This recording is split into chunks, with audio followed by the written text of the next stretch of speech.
Hey folks, so I wanted to kick things off here in episode 0 with a quick rundown of, well, my background and also, well, really what my goals are for this series as a whole. So I'll start off with my background. I've been a C++ developer for close to 20 years now. I don't work in the game development industry, I work in a different industry. C++ has been my programming background since, well, like I said, for 20 years now. With that, I'm what I would call a hobbyist game developer. At least at this point, I've never done anything serious up until now. So, this series is going to be a combination of a tutorial series as well as a devlog for the project I'm working on. Now, a lot of you may be wondering why I'm trying to combine both of those. And ultimately, the reason for that is all down to self motivation.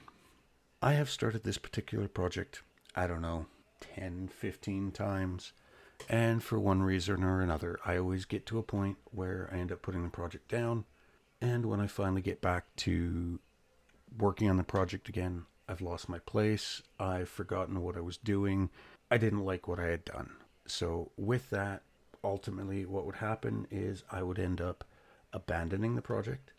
I would delete everything I've got in frustration, and I wouldn't work on the project for quite a while. I'd come back to it a couple months, 6 months later, and I'm like, man, I really wish I hadn't done that. I need to redo all of this work. And as I mentioned, I've done this at least 10 times, if not more. I've actually lost count of how many times I've kicked off this particular project.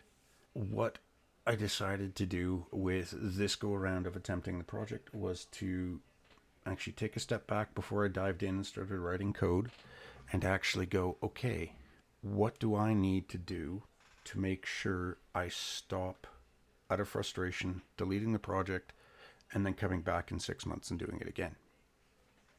So, what I found was I needed to give myself some form of motivation to keep going, as well as ultimately provide a paper trail of what I was doing. I use the term paper trail loosely. A lot of the times when I would do work is I would do a bunch of code work in one area and then I would go off to a different area and I'd completely forget what I did. I never had any documented steps or anything. A lot of it was just done on the fly. I figured, okay, how is going to be the best way to go about fixing that? So I decided, well, a devlog would keep me with a, well, play by play of everything I've done. But at the same time, I thought, well, that alone isn't going to be enough to help me keep motivated. I wanted to sort of include somewhat of a tutorial. Well, I don't even want to call it a tutorial. Let's call it a let's help, or this is what I did. Don't make my mistakes, and use that as a way to record it and then put it onto YouTube because I figured, well, that's an incentive. If I get one other person watching it and getting used to these videos, that's enough to keep me going. With that, I will be going into things from the very start of my project. Literally, first episode is going to be covering creating the project. So, until then, thanks again, folks, and until next episode.